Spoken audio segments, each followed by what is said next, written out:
Hi everyone, Gina Kraft here, District Technology Coach.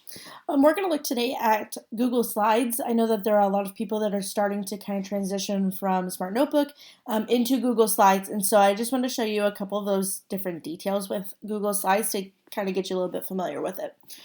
So I'm over here in my Drive. As always, I can access my Drive within my waffle that's up here in the top right hand corner of my screen. My Drive is right over here. So I can access my Drive through here. Now I'm going to create a new Google Slides presentation. I can do that by hitting this new button and going down to Google Slides, or I can right click and go to Google Slides. This is going to create me an untitled presentation. I'm going to want to make sure that I title this, otherwise it's always going to, I'm going to have 100 different untitled presentations. So I'm just going to title this Practice. When I click off, it's going to save that name for me. So as you can see, this looks very familiar and very similar to PowerPoint. It has a lot of the same different aspects to it. It's just online and it can be edited offline, and you can add multiple collaborators and different things like that. So I have these themes that are on the right hand side. These are going to be like those different backgrounds within each of my slides. There are several different types of themes that automatically come standard with slides. I'm going to go with this one. So it's going to go ahead and give me like a font and a size that just comes standard with it. You can always change that to whatever you want. I'm going to entitle this one Practice. And then I'm just going to put my name here. Okay. So this is going to, again, be very similar to PowerPoint.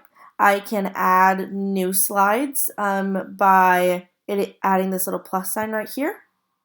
And it goes to whatever is the next format for those types of slides.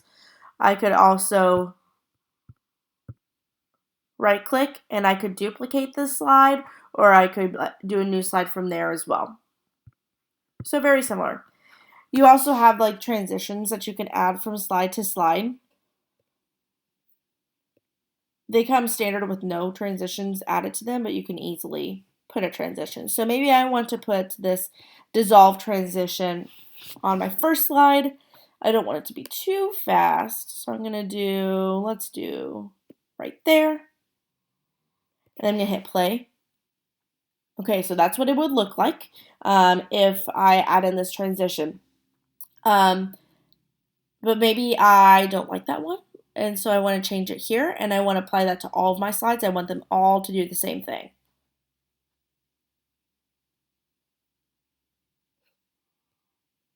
Okay, so you can see how you can practice those different transitions and kind of see what those are going to look like. One feature that I really like in slides that a lot of people have been asking about is being able to print off multiple slides on one paper, which is just like PowerPoint. But I just want to show you how you can do that. If you go to this File menu, and then you drop down whenever you want to print it. It might take a couple seconds for it to formulate what it wants it to do. And then right here, pages per sheet, you could change that to any of these. I typically like 4. I feel like it's a good size. And it just looks well. Sometimes this is going to be on default, and so your slides might stretch past what the page exceeds. Make sure you have that on fit to page, so it'll make sure that every single slide fits perfectly on that page, so it'll have all of your information in it. I'm just going to cancel out of that.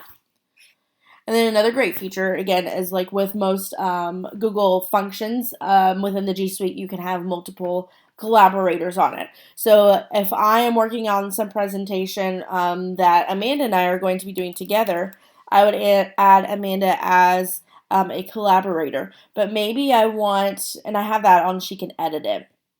But maybe I want multiple people on here, but I want to have different permissions. So if I send that to Amanda and then I decide, oh, you know what, there's somebody else that I want to be able to do this. I want Jessica to be able to look at this, but I don't want her to edit it. I don't want her to be able to change things. I'm just going to change this over here to Can View, and then it would notify her that she is going to be able to view this presentation after I hit send.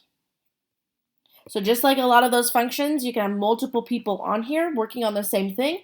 Slides has a lot of great features that are very similar to PowerPoint, but you can take them offline and you can do different things with them. And so there's just kind of some basics for slides.